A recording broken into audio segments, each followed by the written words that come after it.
Baik, selamat pagi.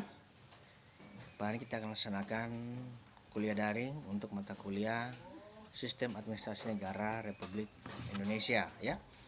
Mata kuliah diampu oleh saya sendiri, Manuel Tananugi, SIPMSI, dan Bapak Yasir Fadayen, ESOS MSI ya. Oke, baik, untuk mata kuliah Sandri, tentunya saya akan memperkenalkan dulu. Mata kuliah ini adalah kelanjutan daripada mata kuliah dasar-dasar ilmu politik, kemudian mata kuliah Sistem Politik Indonesia, dan hari ini mata kuliah Sistem Administrasi Negara Republik Indonesia. Nah, mata kuliah ini kita akan mempelajari bagaimana sistem atau sandri daripada pemerintahan Orde Lama, Orde Baru, reformasi, pasca reformasi, dan sampai sekarang. Tetapi kita fokus pada mata kuliah atau pada masa pemerintahan pasca reformasi ya yang saat ini. Oke, baik saudara mahasiswa, lanjut mata kuliah ini seperti biasa punya beban SKS sebanyak 3 SKS. Oleh karena itu ini mata kuliah umum wajib saudara ambil untuk memenuhi ya indeks IPK saudara mahasiswa, sehingga mata kuliah ini bisa lulus dengan baik dengan peringkat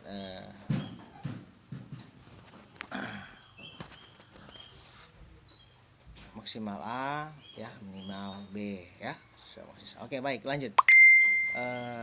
Sandri atau disingkat Sandri, Sistem Administrasi Negara Indonesia, ini kita bersama kita harus mengetahui dulu teori dan konsep daripada beberapa para ahli. Yang pertama Aristoteles ya, tentang definisi negara ya. Negara adalah persekutuan daripada keluarga dan desa guna memperoleh hidup yang sebaik-baiknya. Kemudian juga ada hakikat negara, yaitu negara yang bersifat abstrak ya, artinya kita tidak bisa melihat ini warga negara apa tanpa melihat dari simbol atau benderanya atau orangnya, bahasa atau culture, dan lagu kebangsaan dan ideologinya, seperti itu ya. Karena itu sekali lagi negaranya hanya bersifat abstrak ya. Oke, lanjut. Nah, sebenarnya kita langsung saja ya. Ada syarat terbentuk sebuah negara yang pasti. Yang pertama adanya wilayah, adanya pemerintah dan pemerintahan, adanya penduduk, kemudian adanya pengakuan dari dalam dan dari luar negeri ya. Nah, kemudian di sini ada bentuk-bentuk negara. Yang pertama negara Republik Serikat Parlementer dan negara bentuk negara presidensial. Misalnya contoh India, yaitu negara Republik Serikat Parlementer, dan Amerika Serikat dan dalam bentuk presidensial. Kemudian juga ada negara Republik Kesatuan ya, parlementer dan presidensial. Contoh negara Kesatuan parlementer yaitu Prancis ya, dan negara Republik Kesatuan presidensial adalah Indonesia.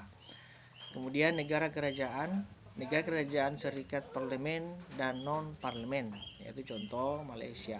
Sedangkan negara kerajaan serikat non parlemen yaitu ya tidak ada ya. Kemudian juga negara kerajaan kesatuan parlemen, contoh Inggris. Sedangkan negara kerajaan non parlemen misalnya Arab Saudi ya. Oke, sebenarnya kita harus mempelajari dulu tentang administrasinya, tetapi kita langsung saja pada implementasi ya. Nah, dalam sandri ini kita harus mempelajari juga apa itu pemerintahan. Pemerintah itu merupakan ya suatu satuan anggota yang paling umum yang memiliki tanggung jawab tertentu dalam hal kekuasaan atau power ya. Nah, kita langsung saja dalam bentuk pemerintahan NKRI, Negara Kesatuan Indonesia, kita menganut sistem presidensial, di mana kepala negara adalah presiden sekaligus sebagai kepala pemerintahan ya. Oke. Nah, dalam sandri sistem pemerintahan Indonesia ini kita mengenal ada 3 lembaga tinggi Indonesia. Yang pertama lembaga legislatif atau pemerintahan legislatif, ada pemerintahan eksekutif ya, dan pemerintahan yudikatif. Nah, pemerintahan legislatif terdiri dari ya 3 lembaga, yaitu MPR, DPR, dan DPD. MPR adalah Majelis Permusyawaratan Rakyat, Dewan Perwakilan Rakyat, dan Dewan Perwakilan Daerah. Nah, kita belajar secara umum saja tentang MPR. MPR ini adalah bagian atau anggota daripada DPR dan anggota DPD ya, dimana mereka bersidang dalam kurun waktu 5 tahun satu kali, yaitu misalnya contoh mengangkat dan memberhentikan jabatan presiden ya, selama kurun waktu 5 tahun. Kemudian juga DPR ya, Dewan Perwakilan Rakyat RI, Dewan Perwakilan Daerah Provinsi, Dewan Perwakilan Daerah Kabupaten dan Kota. Nah, secara umum juga DPR ini mempunyai 3 fungsi, yaitu fungsi legislasi atau perencanaan undang-undang, ada fungsi penganggaran, penetapan anggaran, dan fungsi pengawasan ya terhadap kinerja-kinerja pemerintah daerah atau pemerintah pusat misalnya. Kemudian ada DPD ya, Dewan Perwakilan Daerah. Ini terdiri dari 4 orang setiap provinsi dari wilayah masing-masing yang ada di provinsi itu sendiri ya. Nah, mereka juga ini mengutamakan kepentingan otonomi daerah di setiap provinsi dan kabupaten. Oke. Baik, saya lanjut saja. Pemerintahan eksekutif terdiri dari presiden dan wakil presiden ya, dibantu oleh para menteri ya, yang ditunjuk langsung, ini hak prerogatif seorang pimpinan ya, negara atau presiden. Kemudian pemerintahan yudikatif ada MA, Mahkamah Agung, ada Komisi Yudisial, dan MK ya, Mahkamah Konstitusi ya. Kita lihat Mahkamah Agung ya, ini terdiri berada di pusat ibu kota negara. Kemudian juga di provinsi ada pengadilan tinggi, di kabupaten kota ada pengadilan negeri ya.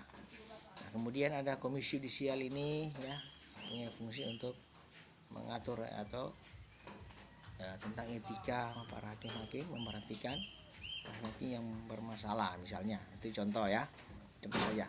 Kemudian juga Mahkamah Konstitusi ya, Mahkamah Konstitusi ini mempunyai tugas dan misalnya contoh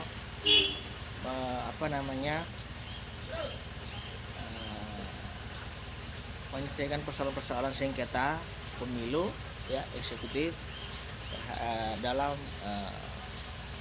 persoalan-persoalan pemilu kada yang terjadi di daerah, baik kabupaten, kota maupun provinsi. Oke, saya rasa cukup sini. Nanti kalau pertanyaan bisa di-share di grup ya. Mohon maaf ada kekurangannya ya. Selamat pagi dan sampai jumpa di pertemuan berikutnya.